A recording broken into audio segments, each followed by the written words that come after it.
Susidūrimas su techninėmis problemomis gali tapti tikrų galvos skausmu, tačiau sistemingas jų sprendimas gali paversti nusivylimą triumfu. Jei negalite pasiekti svetainės, o kiti gali, pradėkite nuo naršyklės talpyklos išvalymo, tai dažnai būna įkėlimo problemų kaltininkas. Reikia patikrinti, ar tinklo kompiuteris pasiekiamas.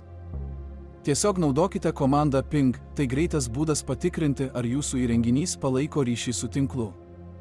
Jei programa sutrinka, Windows sistemoje įeikite į įvykių naršyklę, o Mac sistemoje į konsolės žurnalus. Šie žurnalai yra aukso kasyklos, padedančios suprasti, kas nutiko. Susidurėte su Wi-Fi problemomis? Ieškokite tinklo trukdžių, dar kartą patikrinkite slaptažodį arba atnaujinkite maršrutizatoriaus programinę įrangą, kiekvieną galimą priežastį spręskite iš eilės. Matote klaidą nerastas įkrovos įrenginys?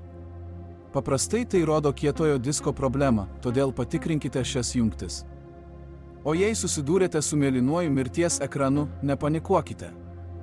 Užsirašykite klaidos kodą, jis labai svarbus diagnozuojant problemą. Atminkite, kad nesvarbu, ar tai paprastas taisymas ar sudėtinga problema, ramiai, žingsnis po žingsnio galite rasti sprendimą.